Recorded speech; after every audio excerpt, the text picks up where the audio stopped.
akhir tahun persekolahan, mana selepas itu dia bersambung pula dengan cuti akhir tahun, kerana Perintah Kawalan Pergerakan Bersyarat PKPB di kebanyakan negeri adalah sesuatu yang amat dikesali.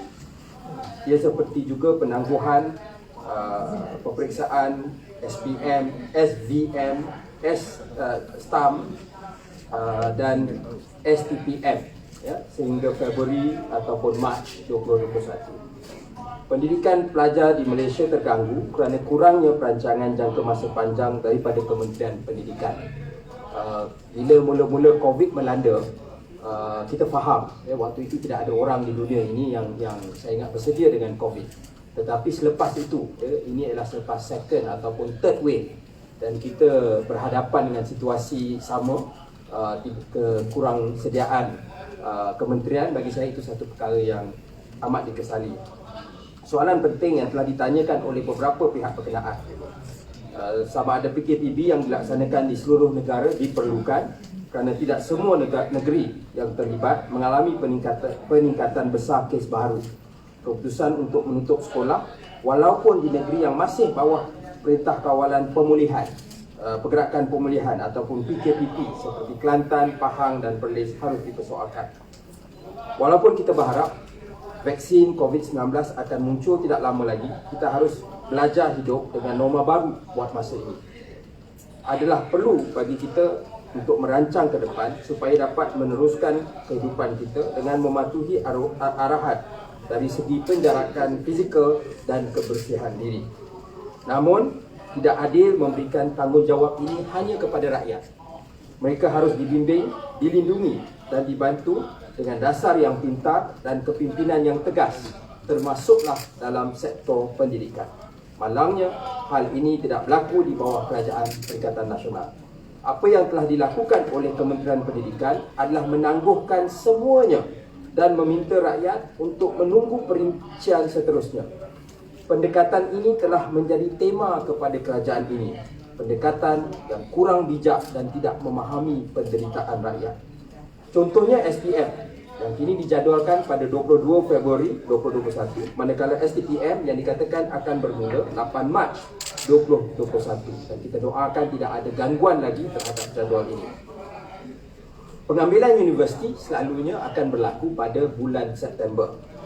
Biasanya keputusan SPM dan STPM dalam tahun biasa tidak ada COVID akan dikeluarkan pada bulan Februari atau Mac, dan UPU ataupun unit pengambilan universiti memerlukan sekitar 5 bulan untuk memproses keputusan untuk pengambilan universiti. Dengan SPM dan STPM yang akan berakhir pada Mac 2021, ini bermakna kertas peperiksaan perlu disemak, ditanda serta keputusan yang ditetapkan dan disahkan dalam masa kurang dari 3 bulan. Pada paling awal ialah pada bulan Jun. Ini bermaksud kita ada bulan Julai untuk UPU memasukkan keputusan ke dalam sistem, dan bulan Ogos untuk pelajar mendapatkan keputusan mereka pada bulan September.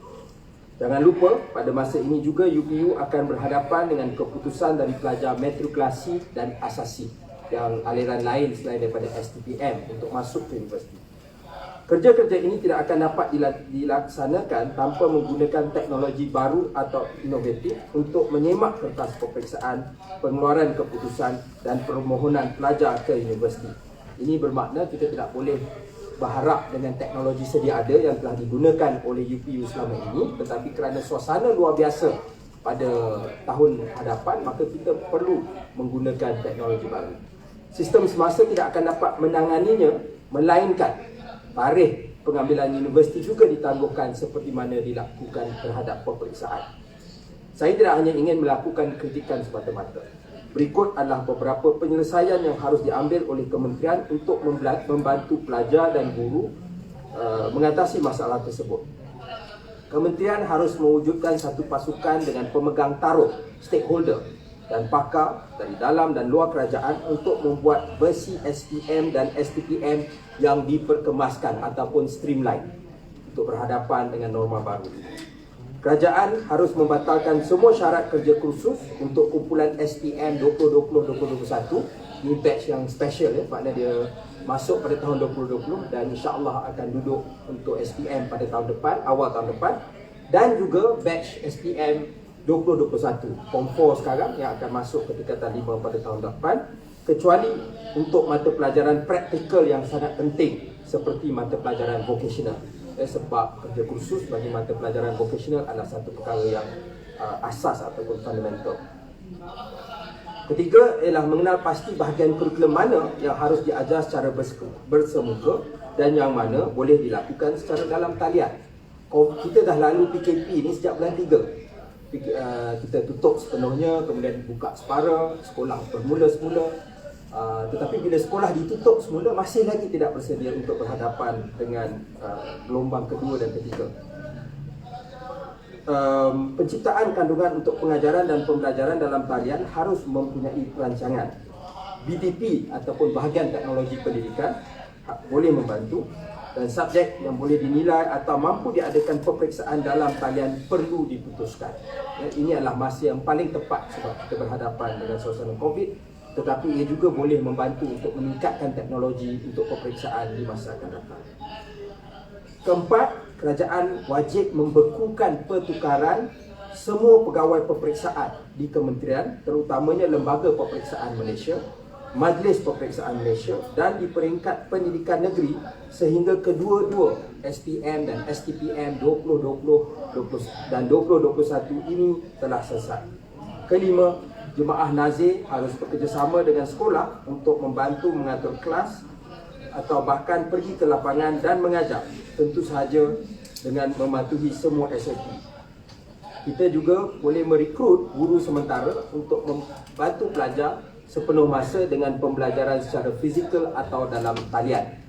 Saya ada membangkitkan perkara ini dalam pertemuan saya dalam rombongan Pakatan Harapan bertemu dengan Menteri Kewangan.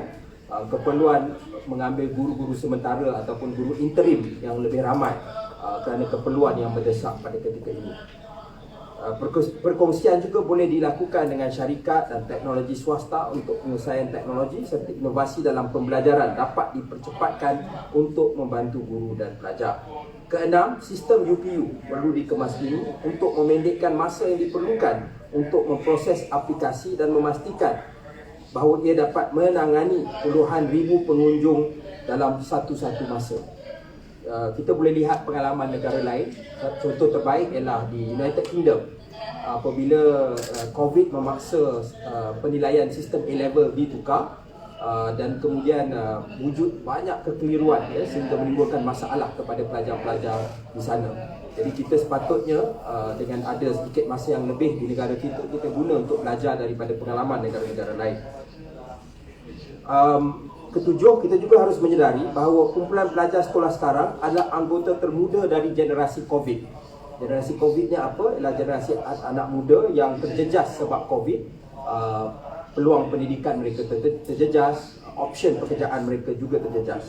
Jadi mereka mungkin memerlukan pemantauan dan bantuan untuk masa yang lama daripada pihak kerajaan. Sebagai permulaan, kerajaan harus meningkatkan kapasiti matrikulasi dan tingkatan 6 dalam masa terdekat. Bukan bilangan yang biasa, tetapi bilangan yang lebih ramai. Ini untuk membantu mempersiapkan pelajar generasi COVID dengan lebih baik kerana mereka telah kehilangan 1 tahun persekolahan untuk pendidikan tinggi. Untuk kursus diploma, college dan universiti mesti mempertimbangkan untuk memperkenalkan kursus pengajian pra-pengajian tinggi dengan kos yang minimum untuk membantu kedua-dua kumpulan SPM dan STPM ini mengikuti pengetahuan yang diperlukan dalam bidang yang berkaitan.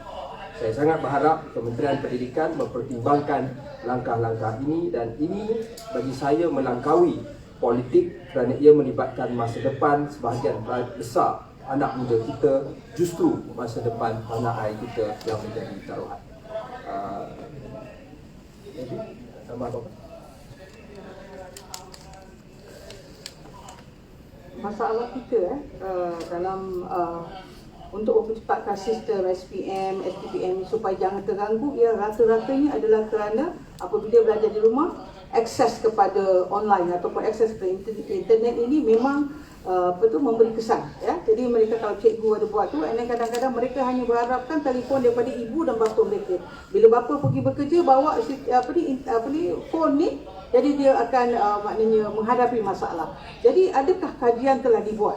Berapa ramai yang terjejas? Adakah dengan PKP ni tadi, adakah pelajar-pelajar ini dia punya kualiti ataupun dia punya pemahaman terhadap pelajaran itu terjejas tidak? Adakah mereka ready untuk untuk menghadapi SPM ya? Dan begitu juga adakah kerana ini pelajar-pelajar mengambil peluang untuk konten sekolah dan mengambil sambil lewa saja. Jadi data ini penting ya untuk kita cater ataupun untuk kita menyelesaikan masalah dengan lebih tuntas tadi. Sekian.